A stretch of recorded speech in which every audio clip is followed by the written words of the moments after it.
Well, this was the lead story in the Kansas City Star last night, and it's KU sanctions a fraternity, SAE, Sigma Alpha Epsilon, over an underclassman who was hospitalized in the first day of classes earlier this year.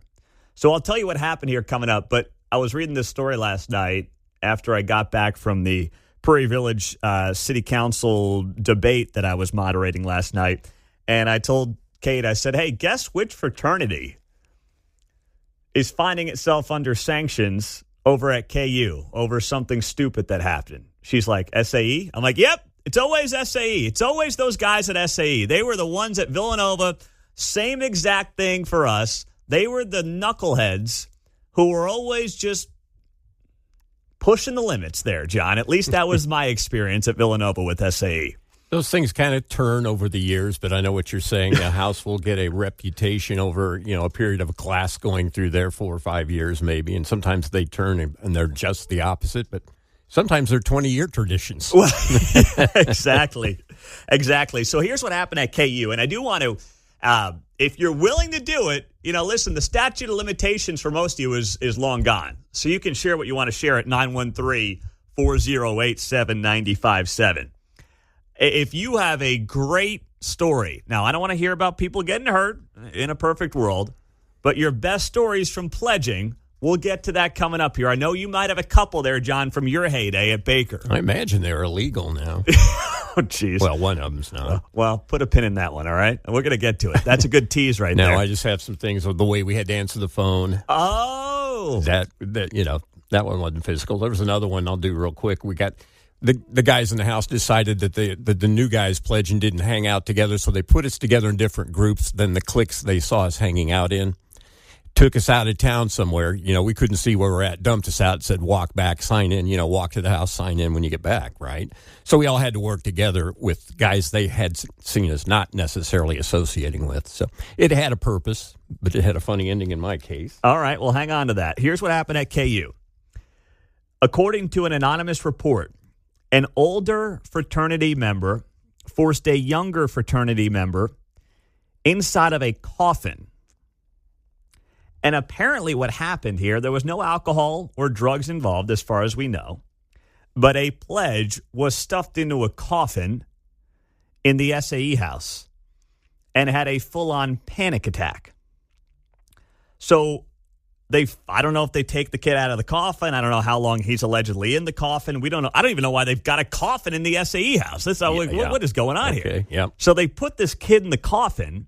He has a full-blown panic attack. It's right after school starts. He's a freshman. And all of a sudden they go to find him, and he's in the coffin, and apparently he's, not breathing. So they called 911, and they start doing CPR on the kid. Of course, eventually the paramedics show up, and thankfully the guy was okay. The family's not talking. The kid's not talking. There have been sanctions put up against SAE by KU issued here just in the last couple of weeks, but no one's really saying anything about what happened here. Even the house mother is like, hey, I didn't see it, but I know there were no drugs. There were no alcohol involved here. I got my kids back. They did nothing wrong, and this is just an unfortunate incident. But no one is really talking over there at KU about what exactly happened here. So all I know is this. Of all the things that you could do to me as a pledge, when I pledged at Beta Theta Pi at Villanova, going back, what was that, 07, I guess, there wasn't much that bothered me. There was nothing over the top. But if you had put me in a coffin for any period of time, that would have freaked me out. That is Likewise. Something that, it's not about drinking or, doing God knows what. But that claustrophobic feeling would have freaked me out. I'm not saying I would have had a panic attack and passed out, but that would have been one of the worst things you could have done to me. Stick me in a coffin for some extended period of time. I probably would have tried to take a nap, which I'm pretty good at doing fairly easily. But even then, I can't blame this kid one bit. I just can't do it. And I'm sure they've done it to a bunch of kids. Stick him in the coffin for a half hour. He'll be fine. No drugs, no alcohol, anything like that. But the wrong kid, you know what? This is exactly what's going to happen here. I can tell you what happened, too, during Rush. Hey, I hear you guys put people in a coffin. No, we don't. You think I joined this house? If we... Yeah. You're right about the that, crap man. that went on there. You are so right about know that. How that transpired. The one thing I remember was one of the last things we did when pledging. We were in the basement of the Beta House. And I think there were 10, 11, 12 of us in the pledge class. And we had to stand on a box. Just stand there on like this wooden box. You know, it was like a foot off the ground. Shoulder to shoulder. So we're kind of standing there like sardines. With the worst... One small box or everybody has a box? No, one box together. We're all standing on one box. Cram on the box. Right? Yeah, cram on the box. Angels on a pinhead. Yep. And we've got like the worst alt-rock music of all time. Blasting in the basement. And I don't know if it was 1 hour, 2 hours, 3 hours. You kind of lose track of time.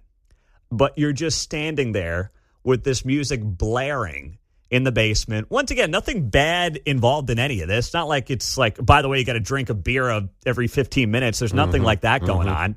It's just stand there on this box for however long it was, shoulder to shoulder with your pledge mates.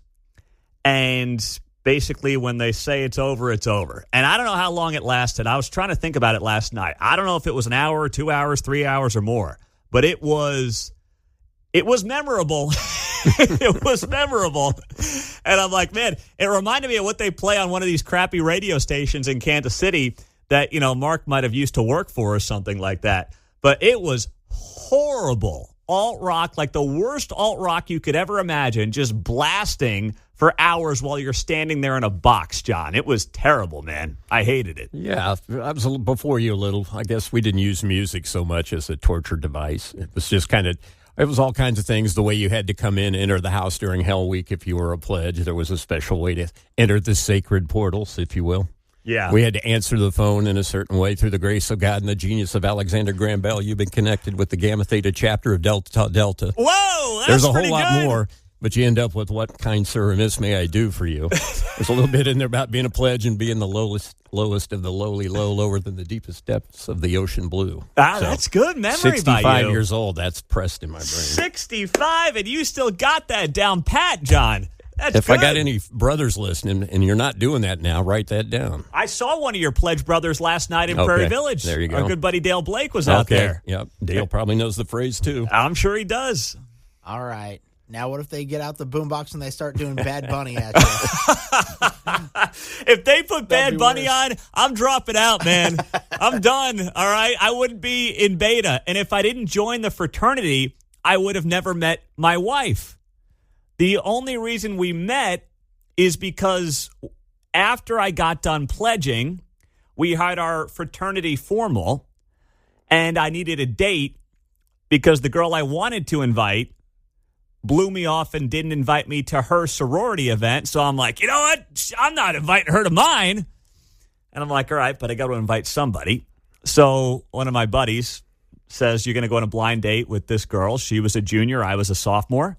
And the rest is history, as they say. 3 kids later and, 5 states later, here we are, John. I'm smiling to myself here because I remember the date sign-up sheet. Did you guys have that? No. Guys would sign up who they're taking, and you would, try to help a buddy out, a brother out or something, and maybe there's 6 alpha guys going, and you can get a 7th sister to join your other brothers, blah, blah, blah. So I'll have to tell you off the air some of the comedy that would go because, there's graffiti all over those.